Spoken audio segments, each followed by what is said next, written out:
The question is, why do I feel stuck when things are not moving as I expect when making this major decision? Hi, I'm Cliff Weldon, and we have those struggles sometimes, especially me. But you know what I've learned? That there are seven promises that God makes to direct your steps. Looking at the wisest person in the Word of God, Solomon, where Solomon was part of the 5% rich and 95% broke. And you know what? That's where I want to be. And that's what I'm striving to be. And I want to help you get there too. We can take this journey together. In the Word of God, he talks about far as directing your steps. In Psalm 37, 23, and 24, it says that the Lord direct the steps of the godly. He delights in every detail of their lives. Though they stumble, they will never fall, for the Lord holds them by the hand. Have you ever thought about that? Here's another one. The wicked borrows and does not pay back, but the righteous is gracious and kind and gives. But those who are cursed by him will be cut off. The steps of a good and righteous man are directed and established by the Lord, and he delights in his way and blesses his path. When he falls, he will not be hurled down, but because the Lord is the one who holds his hand and sustains him. Even he trips, he will not fall headlong. And that Hebrew translation is be hurled down.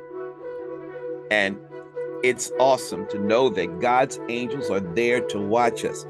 In Psalm 103, it talks about he sent his ministering spirits to us who are heirs of salvation. And I experienced this a few weeks ago when I was celebrating my wife's birthday party. And I just happened to come down the steps and my ankle gave way and I went backwards and hit a rail and got a big gash in the back of my head. But you know, exciting thing about it, as at the night after, I replayed that in my mind, and it just how the Lord was just showing me everything was in slow motion. And his angels were there to hold me up and not allow it to be more serious than what it was. You kind of think of the song, all night, all day, angels watching over me, my Lord, all night, all day, angels watching over me.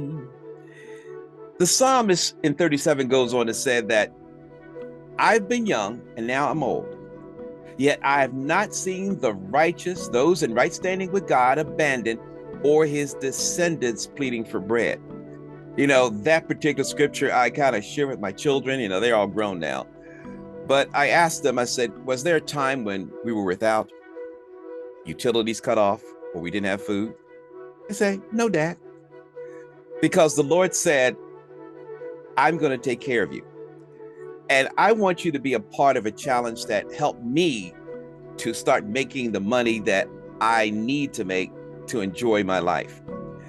I want to invite you to Making More Offers Challenge.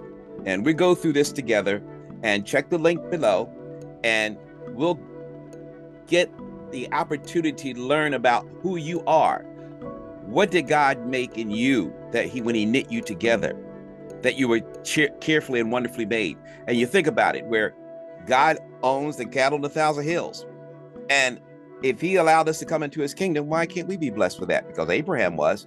And also Jesus. Think about this, where when Jesus was at the manger, what was the first thing that brought him? Gold, frankincense, and myrrh.